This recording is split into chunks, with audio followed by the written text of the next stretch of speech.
Hello everyone. तो समसामयिक घटनासार का यह चौथा लेक्चर है। जैसा कि आप लोग जानते हैं कि आपकी यूपी पीसीएस की परीक्षा हो या फिर एलटी ग्रेड की या फिर कोई भी परीक्षा हो, सभी के लिए ये जिस्ट बहुत ही इंपॉर्टेंट है।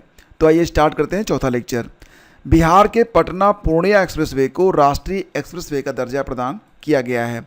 और ध्यान दीजिएगा, बिहार की पटना पूर्णिया एक्सप्रेसवे अब राष्ट्रीय एक्सप्रेसवे 9 के नाम से जानी जाएगी। और इसकी अधिसूचना MORTH यानी कि राष्ट्रीय सड़क परिवहन और राजमार्ग मंत्रालय ने जारी किया है। और ये जो आपका राष्ट्रीय एक्सप्रेसवे 9 है, इसकी लंबाई कितनी होगी दोस्तों? तो याद रखना कि इसकी कुल लंबाई लगभग 250 किलोमीटर रहेगी। ध्यान देना, ये शुरू कहाँ से होगी? तो यह NH-22 से स्टार्ट होगी जो कि हाजीपुर में है, और ख़त्म होगी हंसदा, पूर्णिया जिले के हंसदा में NH-27, यानी कि यह शुरू होगी हाजीपुर से और जाएगी हंसदा तक। ठीक है, याद रखिएगा, NH-22 से स्टार्ट होकर NH-27 को यह कनेक्ट करेगी। अगला है, केरल भारत का पहला पूर्णतः डिजिटल साक्षर राज्य घोषित किया गया है। तो इसकी घोषणा किसने की है? केरल के मुख्यमंत्री पिनरई विजयन यानी कि पी विजयन के द्वारा 21 अगस्त को। फ्रेंड्स, जैसा कि आप लोग जानते हैं, केरल में डिजी केरल परियोजना चल रही है और ये शुरुआत हुई थी 2021 में। तो उसी के अंतर्गत यह केरल की एक बड़ी उपलब्धि है जिसमें केरल भारत का पहला पूर्णतः डिजिटल साक्षर राज्य घोषित किया गया है। यानी कि केरल का लगभग हर नागरिक अब डिजिटल साक्षर है। वो मोबाइल फ़ोन, इंटरनेट वगैरह का इस्तेमाल कर सकता है और जो भी राज्य की सेवाएं हैं उनको डिजिटल रूप में वो एक्सेस कर सकता है, जिसमें आप जानते हैं ना कि किसान निधि हो गया, आयुष्मान हो गया वगैरह। ठीक है, देखो फ्रेंड्स, ये जो केरल में डिजी केरल परियोजना स्टार्ट हुई थी 2021 में, तो यह 2021 में पुल्लमपारा पंचायत से स्टार्ट की गई थी जो के स्मार्ट पहल से जुड़ी हुई थी। अगला बहुत ही इम्पॉर्टेंट टॉपिक है या यहाँ पर बिंदु है कि भारत ने ALMM के तहत 100 गीगावाट सौर फोटोवोल्टिक विनिर्माण की उपलब्धि हासिल कर ली है। तो भारत अब दुनिया के उन राष्ट्रों में शामिल हो चुका है जो कि 100 गीगावाट तक सोलर फोटोवोल्टिक विनिर्माण की उपलब्धि हासिल कर चुके हैं। तो इससे फ़ायदा क्या होगा? इससे फ़ायदा ये होगा कि जो हमारी क्लीन एनर्जी है, स्वच्छ ऊर्जा महत्वाकांक्षा है, उसमें भारत को इससे एक बड़ा प्रोत्साहन मिला है। भारत अब आधिकारिक रूप से 100 गीगावाट सोलर फोटोवोल्टिक मॉड्यूल निर्माण क्षमता हासिल कर चुका है। यह भारत की सौर ऊर्जा में आत्मनिर्भरता और 2030 तक, आप जानते हैं ना कि भारत का टारगेट क्या है कि 2030 तक भारत 500 गीगावाट, ये बहुत इंपॉर्टेंट लाइन है एग्जाम के लिए, इसको आप याद रखिएगा कि 2030 तक भारत 500 गीगावाट गैर जीवाश्म ईंधन क्षमता हासिल करने के लिए इसने लक्ष्य रखा हुआ है कि वो 500 गीगावाट गैर जीवाश्म ईंधन क्षमता हासिल करेगा। उसमें ये जो उपलब्धि है ये एक बड़ा कदम है। तो 2 जनवरी 2019 को MNRE यानी कि नवीन और नवीकरणीय ऊर्जा मंत्रालय के द्वारा ALMM आदेश जारी किया गया था। अब ये जो ALMM है यानी कि approval list of models and manufacturers, ये कब जो है जारी किया गया था? ये जारी किया गया था दोस्तों 2019 में 2 जनवरी को। 4 वर्षों में यह क्षमता 2021 से लेकर 2025 तक 4 वर्षों में ये क्षमता है ये 12 गुना से अधिक बढ़ी है। 2021 में हमारी क्षमता थी 8.2 गीगावाट ओनली और 2025 में हम पहुंच चुके हैं 100 गीगावाट प्लस पर। ठीक है, तो देखो फ्रेंड्स, यहाँ पर जो स्वीकृत निर्माता हैं यानी कि जो सोलर फोटोवोल्टिक सेल बनाते हैं, इनकी संख्या 2021 में मात्र 21 थी और अब 4 सालों में यह बढ़कर 100 से ज़्यादा हो गई है। तो ALMM क्या होता है? Approval list of models and manufacturers. ठीक है, अगला है, MP में बनेगा ग्रीन फील्ड हाईवे। ठीक है, तो मध्य प्रदेश में ग्रीन फील्ड हाईवे बनाने के बारे में घोषणा की गई है। किसके द्वारा? नितिन गडकरी के द्वारा। ये जो ग्रीन फील्ड हाईवे बनेगा दोस्तों, ये भोपाल और जबलपुर के बीच में बनाया जाएगा और इसकी लागत कितनी आएगी? 15,000 करोड़ रुपए। और लंबाई कितनी होगी? ये होगी 255 किलोमीटर लंबा ग्रीन फील्ड हाईवे बनेगा भोपाल और जबलपुर के बीच में। दोस्तों, अगला पॉइंट बहुत इंपॉर्टेंट है। केंद्रीय मंत्री नितिन गडकरी और मध्य प्रदेश के CM मोहन यादव ने जबलपुर में राज्य के सबसे लंबे सिंगल स्थान केबल स्टे ब्रिज, यानी कि एक ऐसा ब्रिज होगा जो कि लगभग ओवर ब्रिज का काम करेगा। तो ये एक फ्लाई ओवर होगा, इसका उद्घाटन किया गया है। अब ये जो फ्लाई ओवर बन रहा है दोस्तों, ये क्या है? यह टाइगर कॉरिडोर कान्हा, बांधवगढ़, पन्ना और पेंच अभयारण्य को कनेक्ट करेगा। तो ये बहुत ज़रूरी है। इससे क्या होगा कि कान्हा, बांधवगढ़, पन्ना और जो पेंच अभयारण्य हैं इनके ऊपर से एक फ्लाईओवर बनाने के बारे में घोषणा की गई है। ठीक है, अगला है नीति आयोग की होम स्टे पर पुनर्विचार। सबसे पहले तो आपको समझना चाहिए कि होम स्टे क्या होता है। जैसे कि मान लेते हैं कि आपका जो गांव है वहाँ पर कुछ पर्यटक आएँ, तो आपके गांव में तो फ़िलहाल तो कोई होटल वगैरह होगा नहीं, गांव में होटल नहीं होते हैं। तो इसमें ये व्यवस्था की जाती है कि कुछ लोग, गांव के कुछ लोग, जितने भी लोग चाहें, आप चाहें तो आप भी, तो वहाँ पर ये व्यवस्था करेंगे कि जो टूरिस्ट होंगे वो आपके घर पर होम स्टे करेंगे। तो इससे क्या होगा, इससे देखो क्या होता है ना कि अगर आप होटल में रुकते हैं, बाहर जाते हैं घूमने के लिए, तो आपको एक विशेष स्थान पर जहाँ पर आप घूमने गए हैं ना, वहाँ के बारे में बहुत विशेष जानकारी आपको नहीं हो पाती है। लेकिन अगर वहाँ पर किसी के घर पर रुकेंगे तो निस्संदेह आप वहाँ के कल्चर को और बेहतर तरीके से समझ पाएंगे। तो नीति आयोग ने इसी पर यानी कि होम स्टे पर पुनर्विचार अपने प्रकट किए हैं। तो होम स्टे अब आप क्लियर, आप समझ गए होंगे।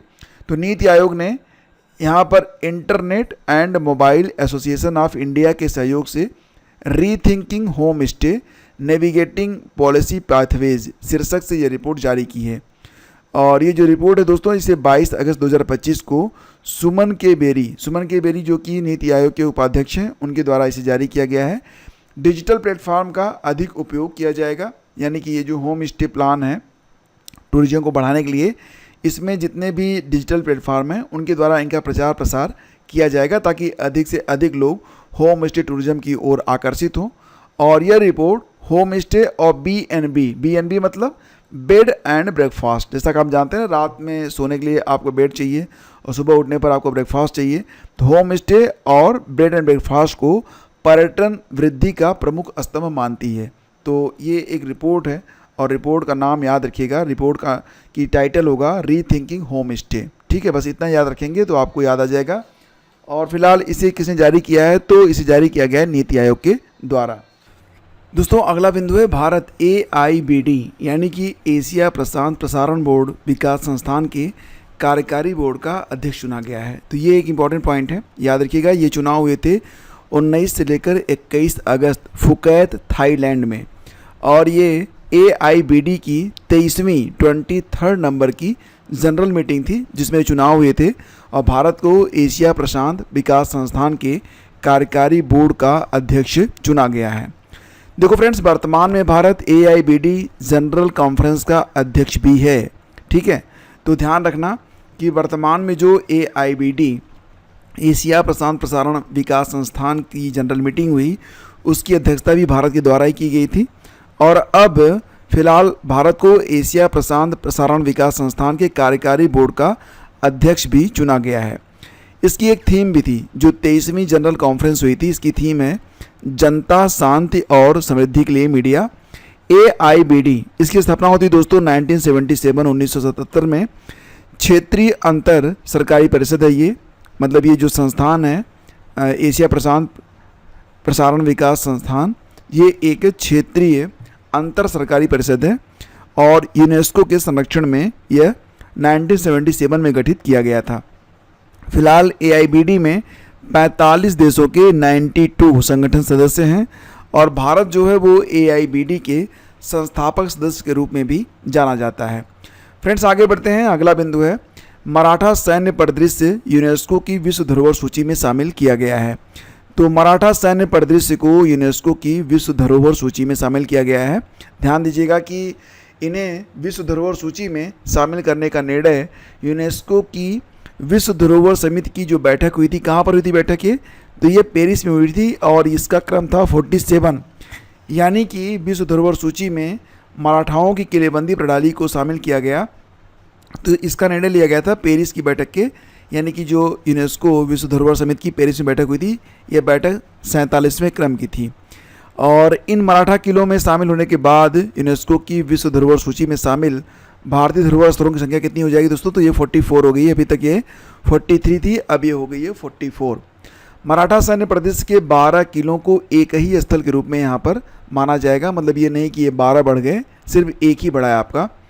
इन 44 स्थलों में, ये बहुत ही मोस्ट इंपॉर्टेंट पॉइंट है, इसको आप याद रखिएगा कि इन 44 स्थलों में दोस्तों 36 सांस्कृतिक स्थल हैं, 7 प्राकृतिक स्थल हैं और एक जो है मिश्रित स्थल है। ठीक है, अगला पॉइंट है आइजोल। अच्छा ये बताइए कि आइजोल आप जानते हैं ना, ये हमारे जो पूर्वोत्तर के राज्य हैं उनमें से एक राज्य की राजधानी आइजोल। तो किसकी राजधानी है, याद आ रहा है आपको? जी हाँ दोस्तों, मिज़ोरम की। तो मिज़ोरम की राजधानी आइजोल यह भारतीय रेल से कनेक्ट हो चुकी है। अभी तक आइजोल जो था यह भारतीय रेल से कनेक्ट नहीं था, लेकिन अब यह कनेक्ट हो चुका है। प्रधानमंत्री नरेंद्र मोदी ने 13 सितंबर 2025 को मिज़ोरम के बैराबी सैरांग रेल लाइन का उद्घाटन किया और इसके बाद जो मिज़ोरम यानी कि आइजोल है, मिज़ोरम की राजधानी आइजोल, यह पहली बार भारतीय रेल से कनेक्ट हो गई है। दोस्तों ये जो कनेक्शन बनाया गया भारतीय रेल से, जो कनेक्शन यानी कि जो यहाँ पर रेल की पटरी बिछाई गई है, तो इसके लिए कुल 48 सुरंगें खोदी गई, 55 बड़े पुल बनाए गए, 87 छोटे पुल बनाए गए और इनमें जो 55 बड़े पुल बनाए गए हैं इनमें से पुल संख्या 196 की ऊंचाई 104 मीटर है। दोस्तों जानते हैं कुतुब मीनार की ऊंचाई कितनी है? ये मात्र 72.5 मीटर है और ये जो पुल बनाया गया है पुल नंबर 196 यह 104 मीटर, यानी कि यह कुतुब मीनार से भी ऊंचा पुल यहाँ पर बनाया गया है। दोस्तों देखो यहाँ पर कुल 51.38 किलोमीटर लंबी यह रेल परियोजना है और यह केंद्र की एक्ट ईस्ट पॉलिसी का एक हिस्सा है। नई रेल लाइन आइजोल को सिलचर असम से जोड़ेगी और आपको पता है ना कि सिलचर जो है इससे शेष भारत से पहले से ही कनेक्ट है, यानी कि सिलचर से इसे कनेक्ट किया गया और अब सिलचर के माध्यम से होते हुए यह शेष भारत से कनेक्ट हो गया है। तो मिज़ोरम अगर जाना है आपको या फिर आपको आइजोल जाना है तो आराम से अब आप ट्रेन से जा सकते हैं असम होते हुए। ठीक है, अगला पॉइंट है deep ocean mission. Deep ocean mission के तहत भारत की सबसे गहरी मानव गोताखोरी। देखो फ्रेंड्स, भारतीय एक्वानॉट एक जल सैनिक है, इनका नाम क्या है? तो याद रखिएगा, इनका नाम है, सेवानिवृत्त नौसेना कमांडर हैं जतिंदर पाल सिंह।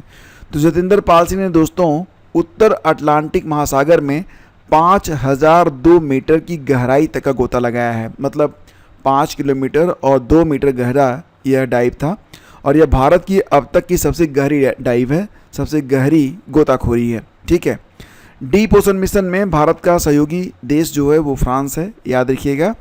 और फिलहाल आपको बता दें कि मत्स्य 6000 नामक मानव युक्त सबमर्सिबल यह 6000 मीटर यानी कि 6 किलोमीटर की गहराई में दिसंबर 2027 में भेजी जाएगी। तो इसके लिए मत्स्य 6000 नामक एक जो है पनडुब्बी तैयार हो रही है जो कि 6 किलोमीटर की गहराई में जाएगी और इसका टेस्टिंग कब किया जाएगा? दिसंबर 2027 में। ठीक है, देखो फ्रेंड्स यहाँ पर बात करते हैं DOM। DOM मतलब क्या हो गया? Deep ocean mission. Focus area क्या है इसका? तो ये जो डीप ओशन मिशन दोस्तों स्टार्ट किया गया है, इसके लिए जो फोकस्ड एरिया हैं इसे क्या हम हासिल करना चाहते हैं? तो खनिज और हाइड्रोकार्बन की खोज की जाएगी। समुद्र की गहराई में जो खनिज हैं, जो हाइड्रोकार्बन हैं, उनकी हम खोज करेंगे। बायोडाइवर्सिटी की खोज होगी, यानी कि जो जैव विविधता है समुद्र के 6 किलोमीटर के अंदर या फिर समुद्र की कितनी गहराई में क्या जैव विविधता चलती है उसको हम देखेंगे। क्लाइमेट रिसर्च भी इसमें शामिल किया गया है। अगला बिंदु है स्वच्छ सर्वेक्षण 2024-25 पुरस्कार। ये बहुत ही जरूरी दोस्तों, इसके बारे में आप लोग ध्यान सुनिएगा। यहाँ से प्रश्न 100% आपको एग्जाम में देखने को मिलेंगे। देखो फ्रेंड्स, ये जो स्वच्छ सर्वेक्षण है इसका जो पुरस्कार वितरण है यह 17 जुलाई 2025 को विज्ञान भवन नई दिल्ली में राष्ट्रपति द्रौपदी मुर्मू जी के द्वारा किया गया। तो स्वच्छ सर्वेक्षण पुरस्कार का प्रदान किए गए थे 17 जुलाई को। कहाँ पर? नई दिल्ली में। किसके द्वारा? राष्ट्रपति के द्वारा। और इसका क्रम कौन सा है दोस्तों? तो इसका संस्करण था 9वां।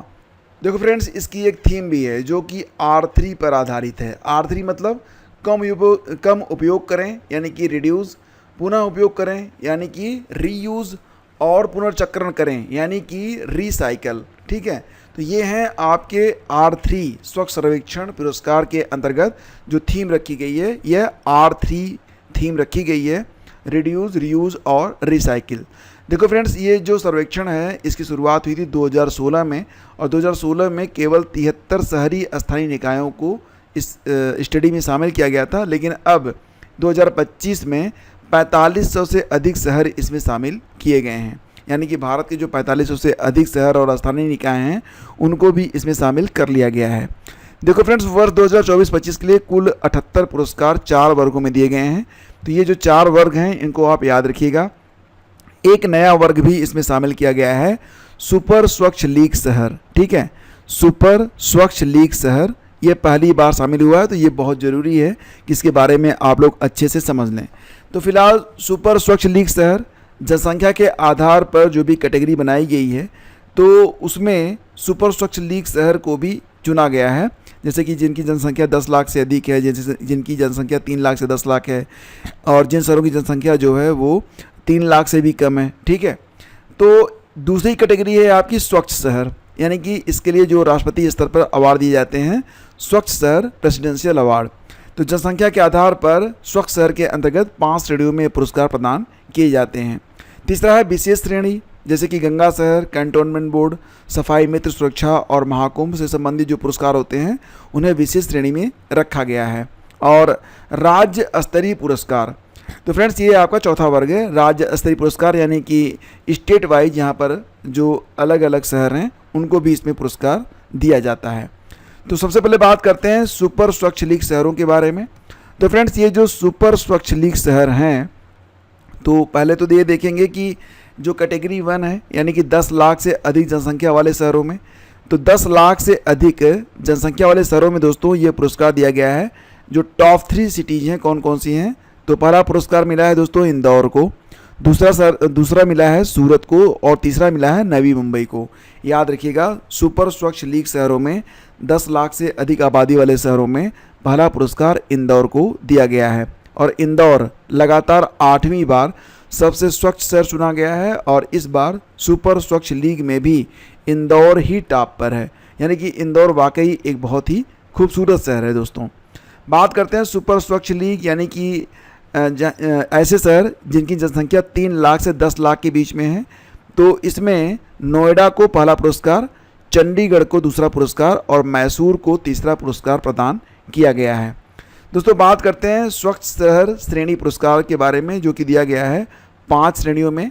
तो 10 लाख प्लस जनसंख्या वाले शहरों में, यानी कि ऐसे शहर जिनकी जनसंख्या 10 लाख से अधिक है, अभी तक हमने क्या पढ़ा था, अभी हमने पढ़ा था ये जो आपका सुपर स्वच्छ लीग है उसके अंतर्गत जो पुरस्कार दिए गए थे। अब हम आते हैं परंपरागत स्वच्छ शहर श्रेणी पुरस्कार के अंतर्गत, जो कि पुरस्कार दिए जाते हैं 5 श्रेणियों के अंतर्गत।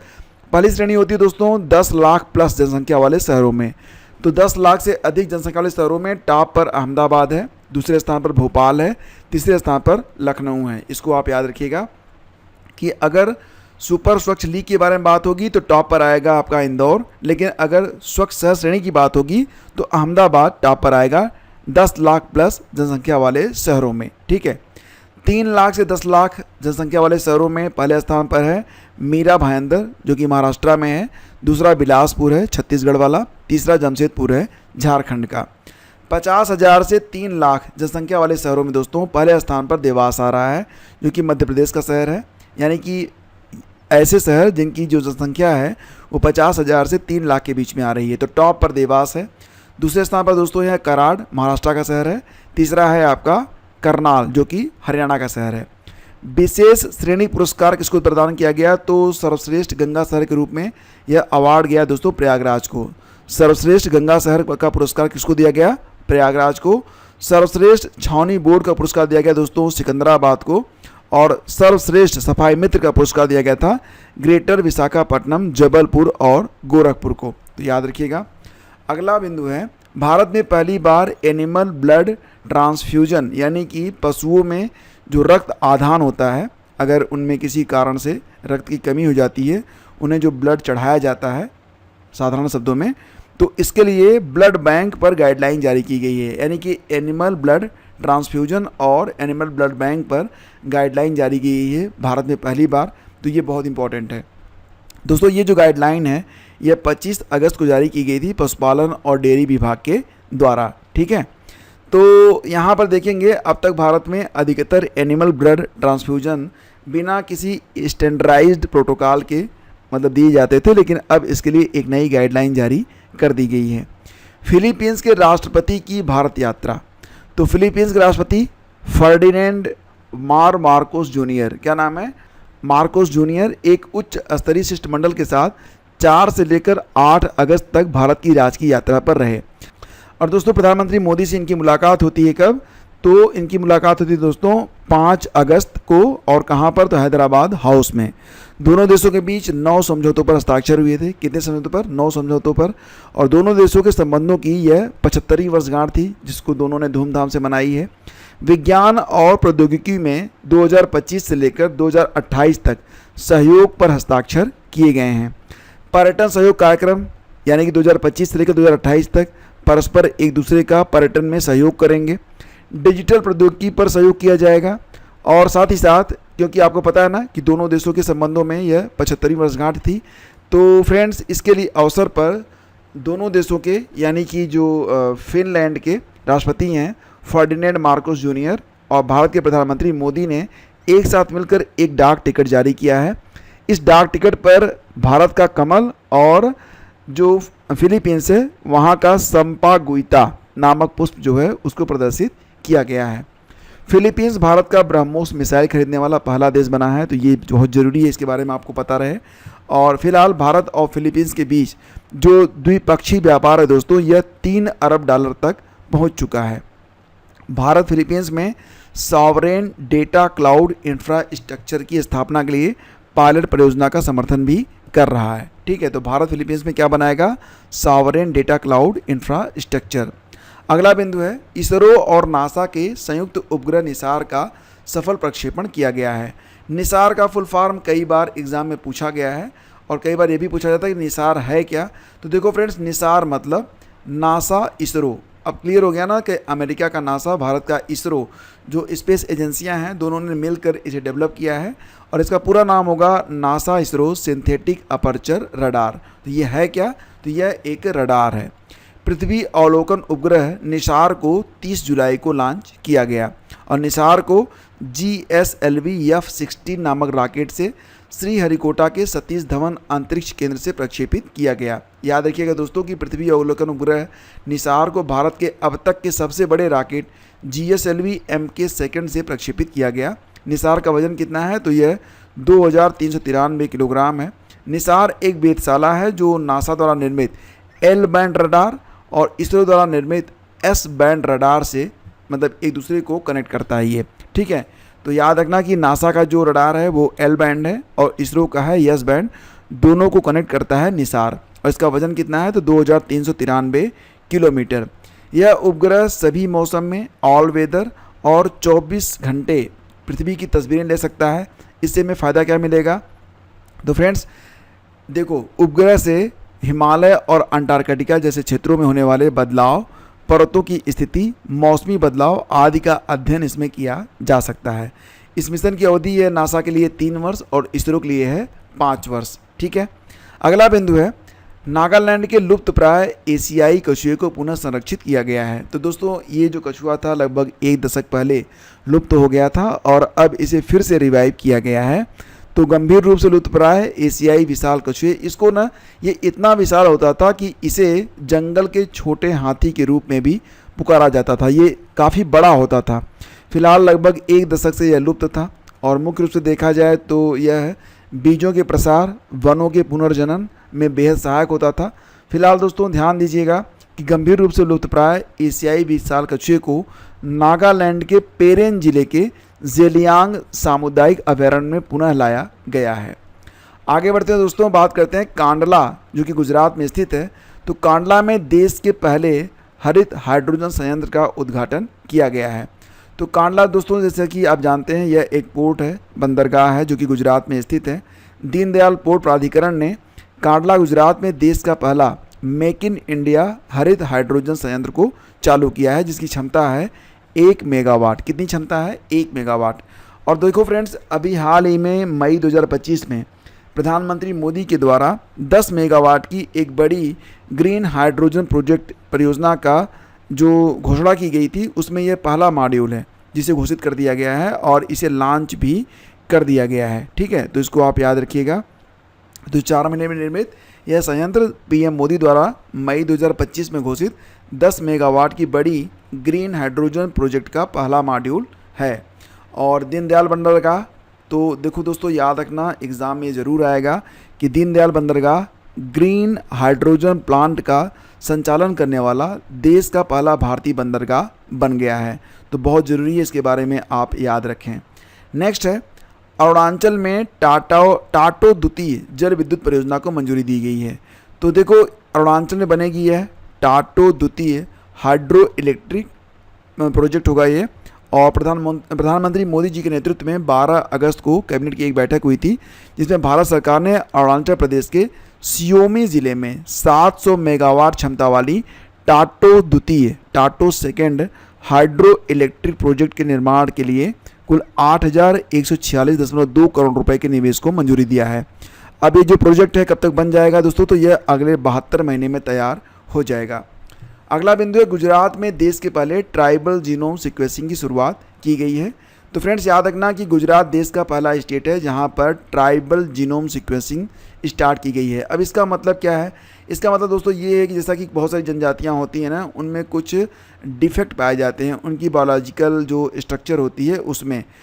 तो फिलहाल इस परियोजना के द्वारा जो आदिवासी समुदाय हैं उनमें पाए जाने वाले जो बीमारियां होती हैं उनको समझना और उनको बेहतर चिकित्सा उपलब्ध कराना इस परियोजना का मुख्य ऑब्जेक्टिव उद्देश्य है। इसका क्रियान्वयन कौन करेगा? तो गुजरात बायोटेक्नोलॉजी रिसर्च सेंटर यानी कि GBRC के द्वारा इसका कार्यान्वयन किया जा रहा है। दोस्तों आगे बढ़ते हैं। देश का पहला ड्रोन आधारित क्लाउड सीडिंग प्रयोग किया गया। कहाँ पर किया गया? तो राजस्थान के राज्य कृषि विभाग ने क्षेत्र में जल संकट को दूर करने के लिए और जयपुर की जो रामगढ़ झील है इसमें पानी भरने के लिए पहला ड्रोन आधारित क्लाउड सीडिंग करवाया गया। क्लाउड सीडिंग में आप जानते हैं ना कि गैसों का छिड़काव होता है और इसके बाद बरसात होने लगती है। तो फिलहाल जो पहला चरण था 12 अगस्त वाला, ये तो असफल हो गया था। 12 अगस्त को बरसात नहीं हो पाई, लेकिन फिर 1 सितंबर को जब यह दोबारा से प्रयोग दोहराया गया, इसको नाम दिया गया था एक्सल 1। तो फिर वहाँ पर ना कृत्रिम वर्षा हुई और रामगढ़ बांध में 40 मिनट तक बरसात हुई और यह बरसात मापी गई तो 0.8 mm वर्षा हुई थी। अब देखो क्लाउड सीडिंग में क्या होता है कि बादलों में सिल्वर आयोडाइड, पोटेशियम आयोडाइड जैसे रसायनों का छिड़काव किया जाता है और इसके बाद फिर बरसात स्टार्ट हो जाती है। तो फ्रेंड्स ये आपका चौथा पार्ट था। उम्मीद करता हूँ कि आपको यहाँ पर बहुत कुछ जानने को मिला होगा। हम लगातार जो है घटनासार के ऐसे नोट्स आपके लिए लाते रहेंगे। अगर ये सीरीज़ आपको अच्छी लग रही है दोस्तों तो इसे लाइक और शेयर जरूर कीजिएगा। बाकी जानकारी के लिए आप लोग डिस्क्रिप्शन चेक कर सकते हैं। Thank you.